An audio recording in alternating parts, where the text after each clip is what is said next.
Hey everyone, this is Dawn Friedman. Thank you for joining me on the You Are Not Your Mother podcast. For April, we're talking about resiliency in the membership site and here on the podcast. For this episode, I'm interviewing Dr. Amy Marschall of resiliencymentalhealth.com. Dr. Marshall received her PsyD from the University of Hartford, and her clinical interests include child and adolescent therapy, trauma focused cognitive behavioral therapy, and telemental health. She created her website to provide resources to other professionals, including telemental health activities for kids, CBT and mindfulness worksheets, and education about mental health. She works at the Child and Adolescent Therapy Clinic at Sioux Falls Psychological Services in Sioux Falls, South Dakota. She provides individual and family therapy as well as psychological assessment to kids, adolescents, and college students. Amy is the author of a guided journal called A Year of Resiliency Growth Through Adversity, which you can find on her website.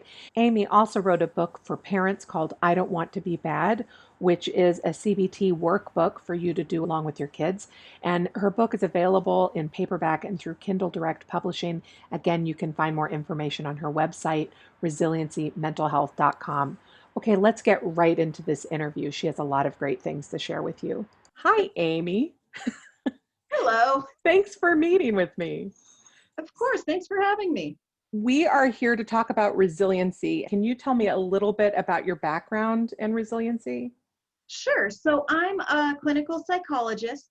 I'm trained to work with all ages. I work primarily with children, adolescents, and then up through college. And then the concept of resiliency is really big in psychology, of having that ability to overcome stress, overcome trauma, difficult times, and then just the stress of growing up and development on its own. I'm certified in trauma-focused cognitive behavioral therapy.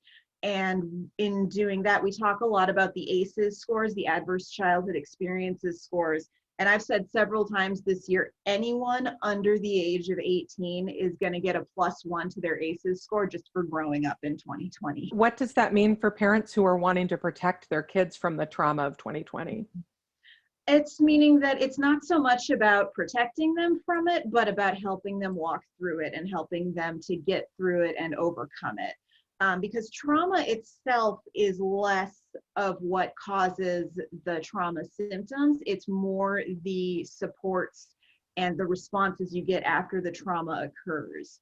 So a trauma that might objectively seem less severe can lead to more severe mental health symptoms if the person who experienced that trauma doesn't have that social support, or say isn't believed or is told, oh, it wasn't that bad, you should just get over it. I invited you to come on because of your background in resiliency and working with kids around trauma. And I'm curious, what do you think our kids are going to need as we're coming out of the pandemic and returning to some semblance of regular life? I think a big thing is helping them to be able to recognize their stress and their emotions, be able to communicate those things in an appropriate way, and having the space to do that, whether it's they need some time with a therapist, whether it's a few sessions or whether it's more long term, or whether it's learning from the parent to be able to express these things. Because I say all the time, it's okay to have negative feelings.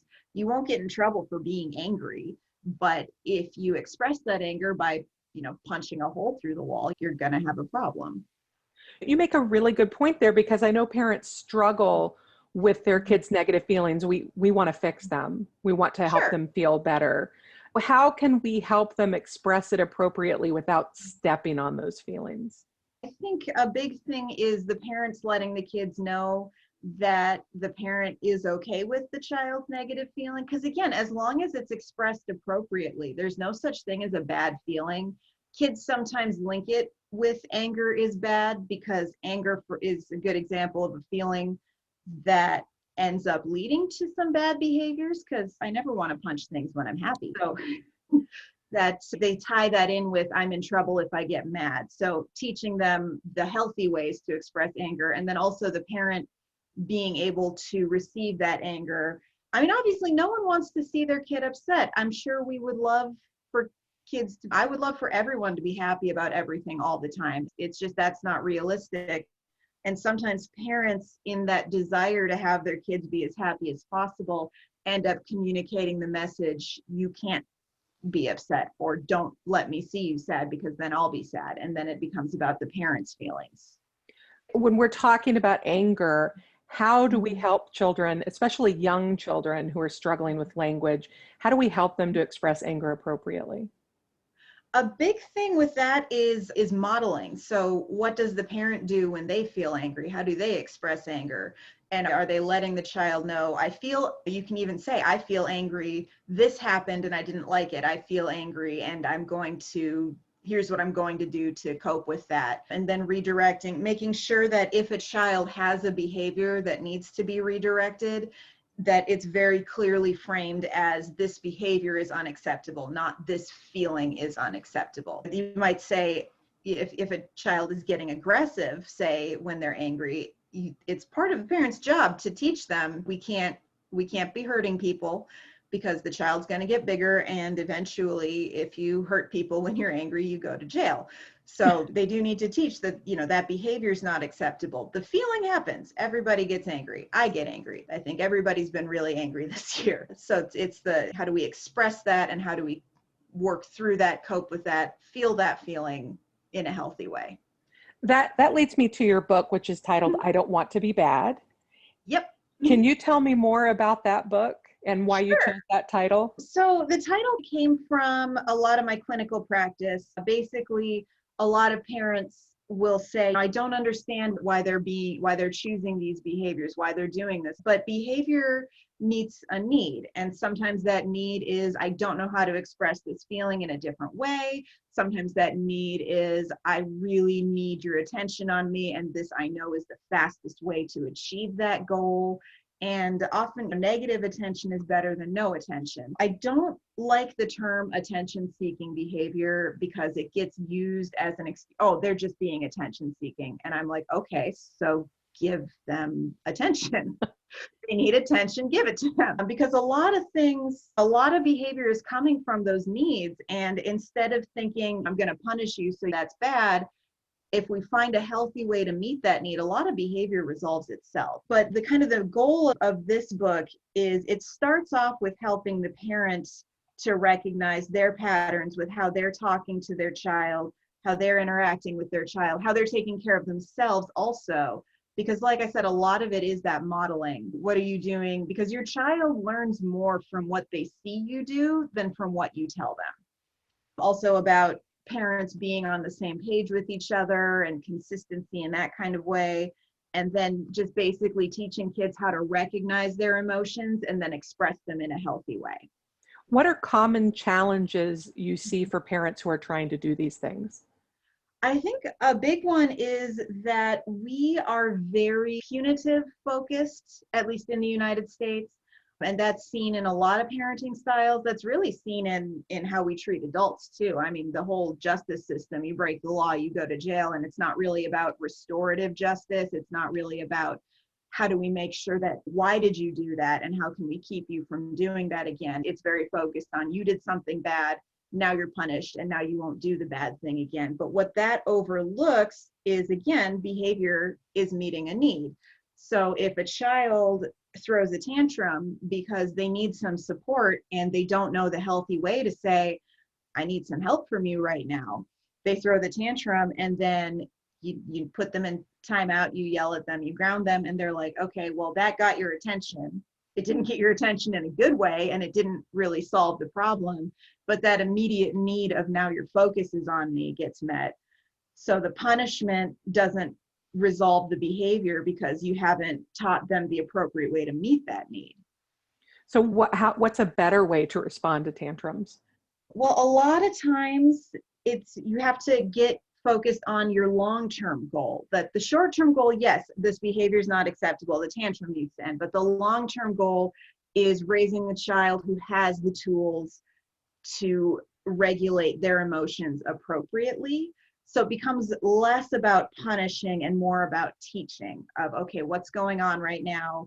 What was leading up to that? And a lot of times kids who are learning these skills will try them, and the parents may be very busy or preoccupied. And I mean, I would say these parents are absolutely doing their best. There's a lot of demand on adults right now too. But the child might try, hey, if a child is getting overstimulated at the grocery store, like, hey, can I go to the car? And the parent says, no, we're not done yet. And then the child has a meltdown. That child tried asking for help, and that help was not met. So they figured they needed to try something else. So kind of noticing, like, here's our plan for how we're going to deal with this. And here's how I'm going to help you meet that need in a healthy way. And then the child has to trust that the parent's going to then follow that. It sounds like parents are teaching kids, but kids are teaching parents too, that there's a loop. Oh, yeah. Hmm. So is part of that making parents aware of the loop they might be stuck in? Yes. Yep. And realizing, because a lot of times you don't realize what you're reinforcing. That if the child wants to leave and they ask to leave and you say no and they throw a fit, a lot of times it's okay, well, now we're going to go because you're making a scene. But if what the child needed was to get out of that situation, you've then shown them this is how you get out of that situation. How can a parent start noticing that their child is doing well before they hit the breaking point? One of the first things I try to give all my families is, it's called the feelings thermometer. And it's basically on a scale of 1 to 10, how big is the feeling? And the great thing about it is it has the option for you to say, for example, I'm angry at a 3, because it's easier to go from 3 to 0 than from 9 to 0. But sometimes you might know something's off, but I don't have the word for that feeling. So the child could say, I'm at a 4 or a 5. Also try to have the parent point out to the child, hey, you seem like something's starting to bother you. You're starting to get a bit agitated, or whatever kind of terminology they're most comfortable with. And then cueing the child to come down from that, or giving them that focus, that support before the child even asks for it. Because if the child hasn't learned a healthy way to ask for it, they're not going to magically say, I need your help right now. But if the parent can show, hey, I noticed you're starting, let's deal with this a healthy way. And then, because it's very hard to use your words when you're agitated, the amygdala, the feelings part of your brain, when that gets activated, the thinking and talking part of your brain goes offline. And that's true for parents as well, right? That's true for everyone. It's extra true for kids because the frontal lobe, which is talking and logic and impulse control, isn't done growing yet. So they have extra trouble with it, but that's true for adults too. So then the adult can model, okay, I'm getting worked up. I need a minute. I'm going to calm down in a healthy way. And you're going to see that I made that choice. And look, it worked. And you can do it too. This sounds like a lot of work. It's not an overnight fix. It's not like 1, 2, 3 magic, the way they promise you, you're going to learn to do this. Your kid will never be a problem again. Oh, no. You don't want your kid to never be a problem again, because there's an expression, don't confuse convenient children for well-adjusted children, or something like that. And actually, that's one of the things that some people, oh, kids these days get away with everything. When I was a kid, I never stepped a toe out of line. And it's like, well, you were probably incredibly anxious. And I would rather a child have an occasional tantrum or meltdown than have a child be so scared of me that they can't show me that side of them. Because everybody's going to have bad days. So you're not a failure as a parent when you have a Right. child that's struggling. And if anything, actually, what happens with a lot of kids is parents find this really invalidating, that they'll be like, we see X, Y, and Z at home, but the teacher says they're great. Why are they having such a problem at home, but they're doing so well at school? And that actually is a sign of good attachment, because I don't know if my teacher's still going to like me tomorrow if I freak out. So I'm going to hold it in and I'm going to save it until I get home, because no matter how much I flip out, mom and dad are still going to love me. How does a parent know then that they're doing a good job in supporting their child and learning and understand their feelings and building regulation skills?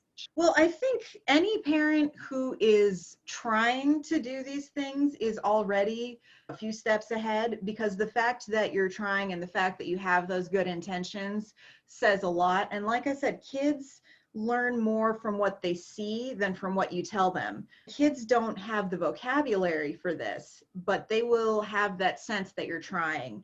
And there's not one right way to parent, and there's not everybody's going to have bad days, and that includes adults, that includes me.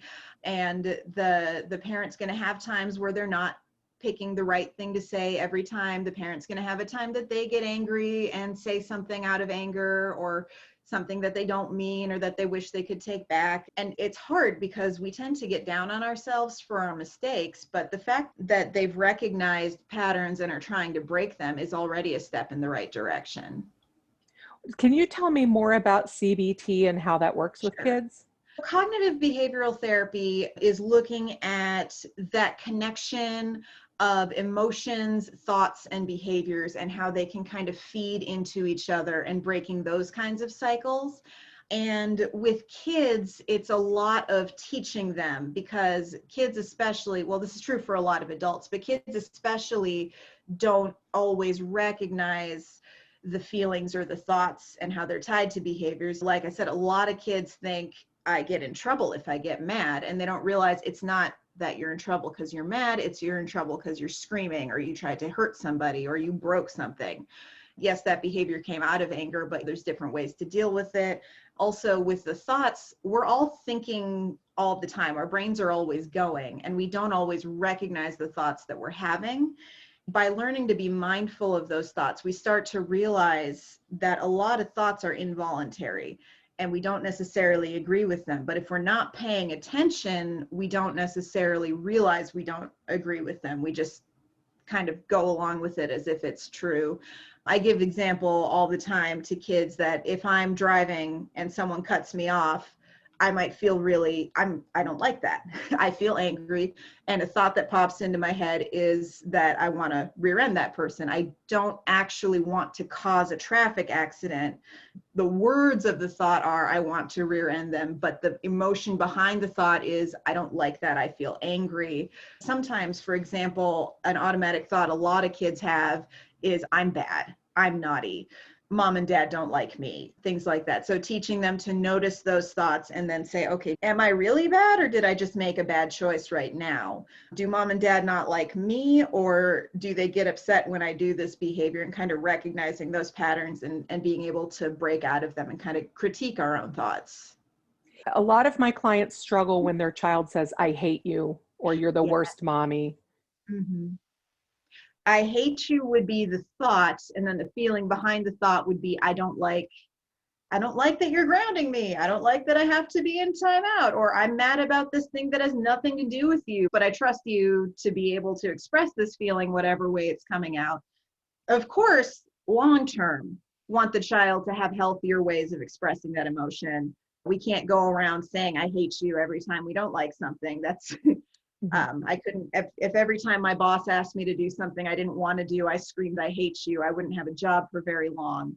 But at the same time, recognizing they're not saying I hate you, they're saying I'm mad at you. So coming back with, yes, you're very upset with me right now, or you'd like me to give you some space right now. And of course, it hurts to hear your child say that they hate you. But also, if your child is never upset with you, you're not setting enough boundaries. That's a great way of looking at that.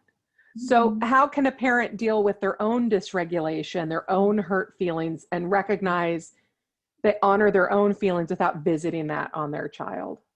I think it's okay internally to be like, wow, that's really hurtful. And it's okay to say, I'm feeling upset and I'm going to step away for a minute, because that's, again, you're modeling that you take a break. You're modeling that you step away before you say something you don't mean. And then that in the long term will teach the child. Most kids, they might say, I hate you. And then an hour later, when they've calmed down, they feel really bad for saying that, because, of course, they don't hate you. They don't like that you're setting a boundary. No one likes boundaries. They're like broccoli. We need it to be healthy, but that doesn't mean we like it. And so they usually will later not like that they had said that. And it's something that generally in the moment, again, that talking and logic part of the brain isn't online enough to address it. I like to say there's a difference between repressing an emotion and compartmentalizing an emotion. It's okay to, for yourself, say, that really hurt me to hear, but I'm going to address my own hurt later. I use an example as a therapist. if a client said something that brought up an emotion in me, it would be wildly inappropriate for me to burst into tears in the middle of a session. But I could say, okay, I recognize that brought something up for me. And when I get off work later, I'm going to revisit that and kind of deal with that emotion for myself. As long as you go back to it later, it's not repressing it. How can parents let their children know you've hurt my feelings without making their feelings a child's problem? In other words, to share that there are consequences for children being cruel. And is there an age where it's more appropriate to share that than other ages? I would say first to wait until the emotions have come down a bit to address it, because the child's not going to receive it in that escalated state. Usually about 4 or 5, kids can kind of grasp, okay, you didn't like that, hurt you. Because sometimes before that age, you get the I'm spacing on the technical term for it, but when the child's reading the book and the book's not facing you, but they assume that you can see it because they can see it, that kind of egocentrism. At that point, kids don't really recognize I've hurt you, because if I didn't feel it, it must not, exist. When the parent has their own feelings more regulated, they can express, when you say you hate me, that really hurts my feelings, instead of how dare you talk to me that way and flipping out. A lot of parents, a lot of adults, we still throw. It's just that we don't call them tantrums. I think for a lot of people, it's not that they learn not to have the tantrum. They just get old enough that they stop being punished for it.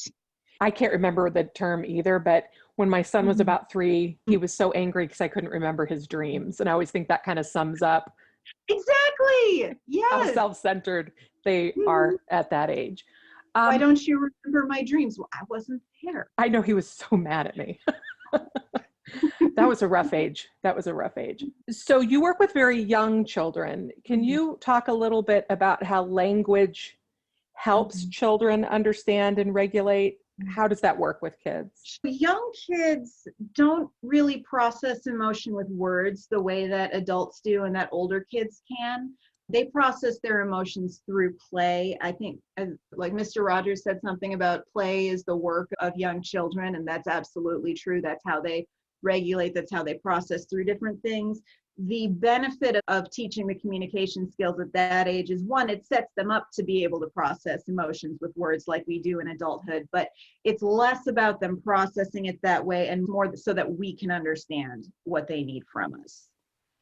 How does emotional literacy, how does Mhm. that grow in kids? What can we expect developmentally? It's hard because since the impulse control of their brain is still developing, there are moments that will appear to us like an outburst, but it's literally that they can't stop themselves from expressing in that moment. A lot of younger kids, like age 5 or 6, will get really good at not having a full tantrum, but they'll have kind of a, you say no, and they'll have a 2-second, and then they're good.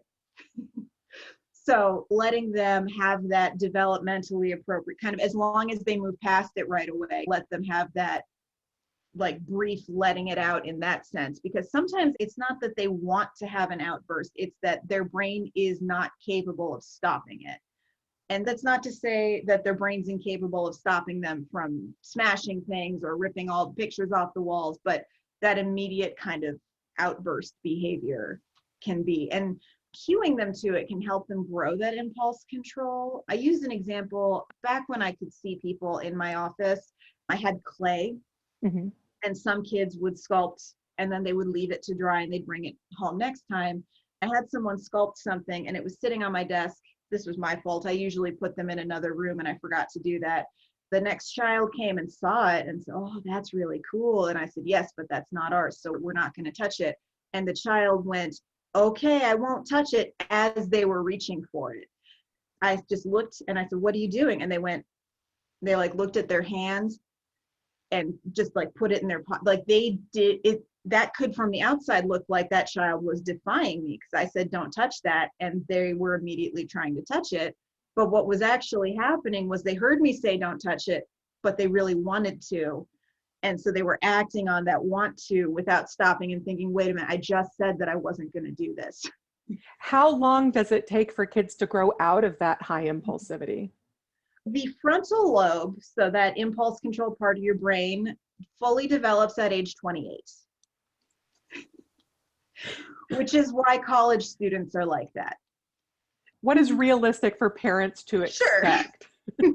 You can more so be able to stop and think as you get to later elementary into middle school, but it's an ongoing process because kind of around the time you can expect to on your own do some of the stop and think, the puberty hormones kick in. That's kind of a fun joke from nature that if you think about it from the child, if you're really empathizing and seeing it from your child's perspective, they want to please you. Kids want adults to like them.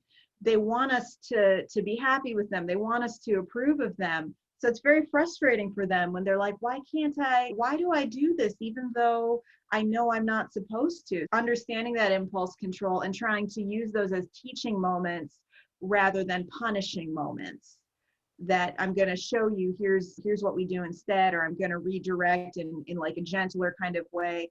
And a lot of that for the parents, because we've talked about parents dealing with their own emotions, recognizing it's not that your child is defying you. It's not that your child wants to be bad. It's that your child hears you and is trying to listen to you, but their brain is still growing that ability to do that. What does all of this have to do with resiliency? Building those skills is building resiliency because it's teaching them overcoming challenges. It's teaching them something might be hard, but you can get better at it. It's showing them that it's okay to not be good at something right away.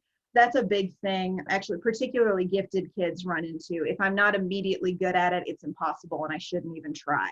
Everyone has trouble learning these skills because we're not born with fully formed brains. It's teaching them that ability to overcome a challenge and to learn how to do something that's hard. How can parents help kids connect to the fact that they are overcoming, not that they've overcome, like to be Right. comfortable with the fact that they're growing? Yeah, I think a big part of that is again shifting away from that kind of punitive mindset of I'm going to punish you for not doing what I asked you to do. If that misbehavior is coming from that place of, okay, you asked me to do this, so I'm going to do it, but I'm already over here because I'm already on that train of what I wanted to do, which isn't what you asked me to do.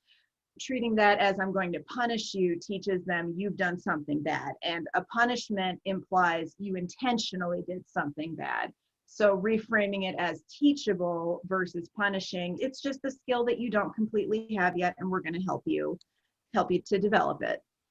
What do you say to parents who are concerned about not punishing, that they are worried that this is teaching their kids they can do anything they want? I'm not saying never punish anything ever. Everything has consequences. And when you're redirecting away from like, oh, I want to do this thing, that's still a consequence and that's still redirecting. And I broke something or I hurt someone in my anger, there's still, even if you didn't mean to, that's not okay. And we need to make sure there are still consequences. If you're going to punish a behavior, you want it to be like a deliberate behavior, not I don't recognize or I didn't realize that I was doing it, because that you want to teach the skill. How can we tell the difference if our child, say, knocks down their siblings' blocks? How can we tell if that's deliberate or not? It is hard to tell, and that's where that natural consequence kind of thing comes in, that sometimes even if we didn't mean to do something, there's still a consequence for it. I use the example, I got rear-ended when I was a graduate student. They did not mean to rear end me. They still had to pay to fix my car. I would say that kind of falls under that punishment umbrella, but it's kind of reframing that. It's not that I'm punishing you. It's that we have to make amends when we make a mistake, whether it was deliberate or not. So say I knocked down my sibling's block tower, and so my parents said I have to help rebuild it, even though I'd rather go and do my own thing. Well, it doesn't matter whether I was dancing and I wasn't paying attention to where I was going, or if I was mad at my sibling, so I knocked it down. The outcome is I knocked it down. And so I need to fix it because personal responsibility and all. And it's not that you are being punished. You must do this as your punishment. It's just that you made a mistake and now we have to fix it, because that's what we do when we make mistakes. And why is that more helpful, asking them to make amends than to say, that's it, you're going to your room? That's that restorative kind of justice. First of all, you learn more when the consequence is tied to the action. That's just the learning centers of your brain and all the connections and the physiological kind of things, that when it's connected, you're more likely to, oh, okay, I did this and it meant that I had to do this. But it also then, again, it's not about I'm going to punish you until you're good. It's teaching that value and teaching that if we make a mistake, we make up for it. And that also teaches them mistakes can be fixed. That if I screw up, it doesn't mean I'm terrible and no one loves me. If I screw up, it just means I have to fix it. Back to your book, can you tell me a little bit about what it covers and what are the kinds of tools and information parents get out of it? So it's a lot of worksheet kind of things. It starts off with, like I said, those tools for the parents to regulate themselves and to see how am I interacting with my child, and then kind of builds on itself. So it's meant to be, I mean, you can jump around with what's helpful for you, but it's kind of meant to be chronological. So that first step is helping teach the child to relax and bring down those big feelings. And then, excuse me, once they're able to regulate that a little bit more, helping them to learn, what do my emotions feel like? What am I experiencing in my body? Mindfulness.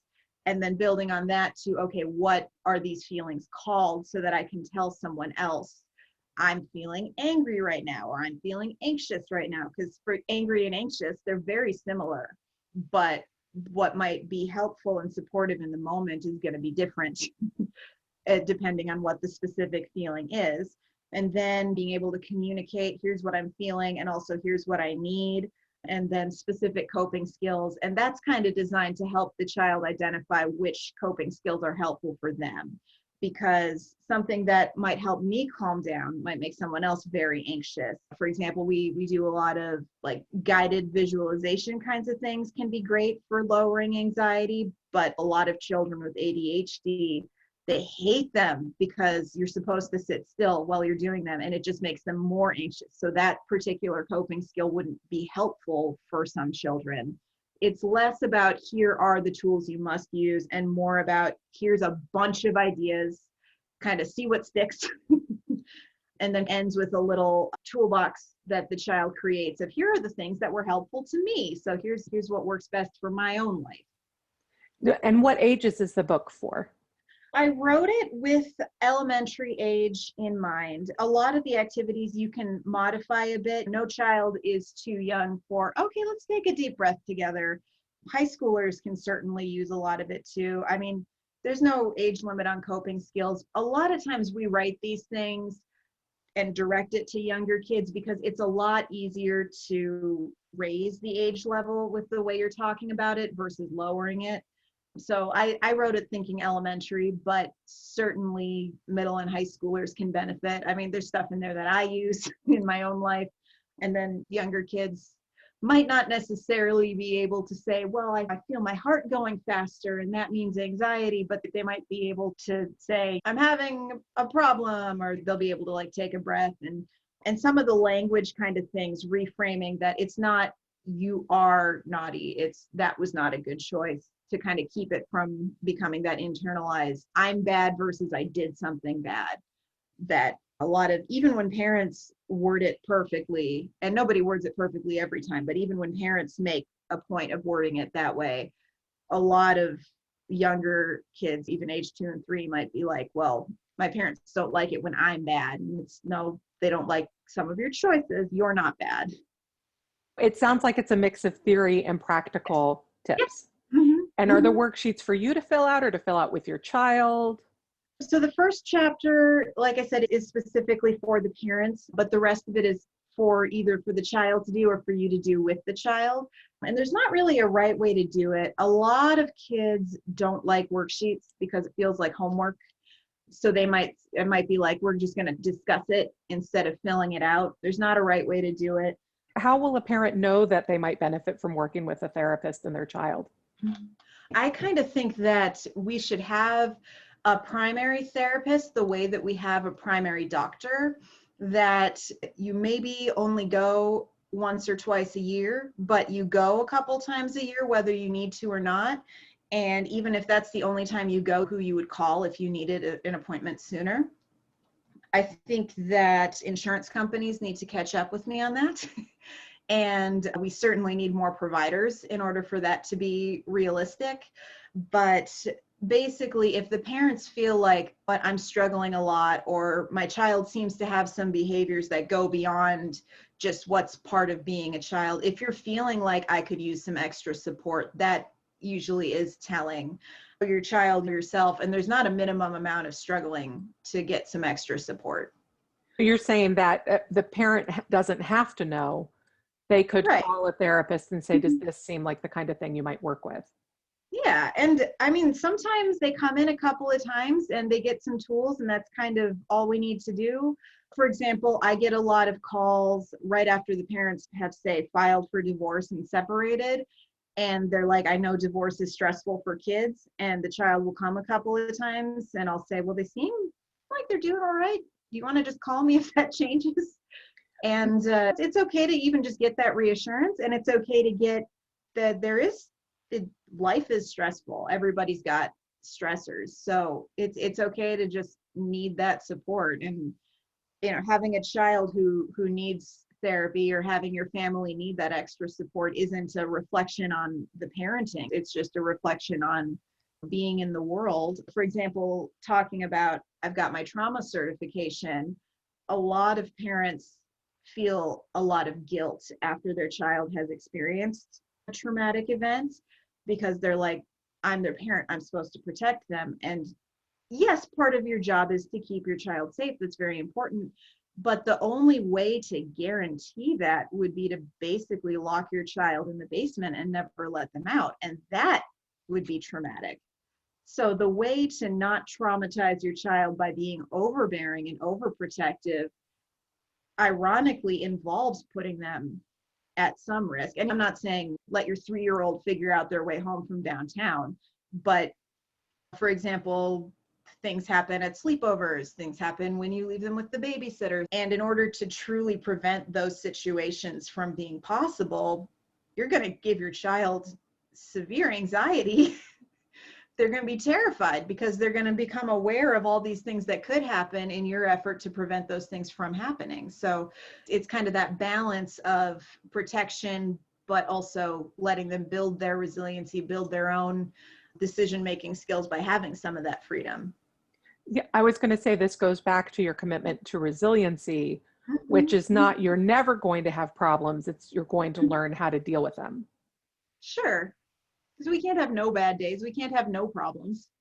So as we look towards our world going back towards normal, and that's going to be a process, do you Mhm. feel parents might be well served by reaching out to a therapist now and connecting with someone in case the reemergence is rocky for? I think that there will be a lot of difficulty, because for some kids, they're kind of in that survival mode right now. And sometimes when you're in survival mode, you don't really feel it. Once in college, my college was out in the middle of nowhere, and there were these woods. I went for a hike and I fell, and I got up and I actually finished the hike. Like, I fell at the beginning, and then I walked like 3 miles, and then I came home and I sat down, and then when I got up again, I couldn't put weight on my ankle, because my body was like, okay, you need to get to the safe place before we can let you hurt yourself. So for a lot of kids, it'll be once things settle is when those symptoms pop up, because right now it's just we have to get through it. What kind of symptoms do we see in kids? The behavior, acting out, aggression, anger, separation anxiety, sleep problems, maybe more emotional kinds of outbursts, things like that. The tricky thing with seeking a therapist right now is it's going to be hard to find someone with availability. But if you're thinking it's not dire right now, but I just want the option, it could be helpful to get on a waiting list at this point. That's a really good idea that people Mhm. can do that now. How can parents find an appropriate child therapist? A good starting point is to call their doctor because usually pediatricians have a list of people that they refer to. Or another good starting point is to call your insurance company because they will tell you who's in network. What should they look for in a therapist? What's the most important thing? Basically, being comfortable with your therapist. Your child is the client. So the most important thing is that the child has that sense of fit, but also the parents need to feel like they can trust the therapist too. Fit is very tricky because it's not something you can put a number on and it's very hard to articulate. It really just comes down to, do I trust this person and do I feel like I can be myself and open up with them? And if the child is like, I want my therapist to be a boy, or I want my therapist to be a girl, or a lot of times someone might want a therapist who's the same ethnicity as they are, whatever you feel would make you the most comfortable in that session. It's okay to go a few times, and that because it's always awkward at the beginning, especially for kids, because you tell your kid don't talk to strangers, and then you bring them to a therapist and it's, here's the stranger, tell her all your secrets, I'm going to leave you alone with her for an hour now. And that's weird, especially for kids. So it's okay to after a handful of sessions say, what, this person is not my therapist. This is not who I'm comfortable with. I mean, if I'm completely honest, it's not my favorite thing to hear, but I want to be a fit for people. I want to be there for people. So it sounds like with perseverance, you'll be able to find a therapist that works for you and your family, hopefully. Yes. But Yes. the key is the perseverance because it is a little more challenging right now. And it's okay to shop around a bit. It's okay to, I mean, don't make like 6 intakes in the same week, but it's okay to, when I say shop around, I'm thinking make an appointment for the intake, go to that. And if it goes well, then that's awesome. And if it doesn't go well, give it a couple of sessions. And if it's not clicking, then make a different intake.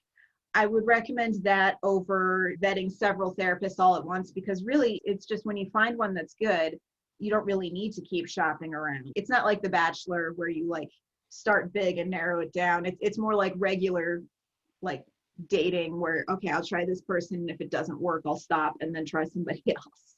I think you can tell from this interview how terrific Amy is with kids and also with parents. But I have to tell you that when we met on Twitter, it was around this time that another therapist, whose name I don't remember her handle, came on and said that any therapist who did not have children themselves should not be working with kids. As you can imagine, that really blew up. Amy doesn't have kids. Having or not having kids is not a prerequisite to being a great therapist for kids. It makes me think of Maurice Sendak, who, of course, wrote Where the Wild Things Are and In the Night Kitchen, classic kids' books. Someone asked him once how he was able to write so well for children when he didn't have any children himself. And he said with great dignity, I was a child. I think that's really what's most important is if you have a therapist who is able to be empathetic and understanding of where your child is. There's something else I'm going to throw out here too. Amy was talking about fit and how that's the most important thing. That's true for adults who are seeking a therapist, teens who are seeking a therapist, and kids who are seeking a therapist. The research shows that the most healing thing is the relationship, it's the therapeutic rapport.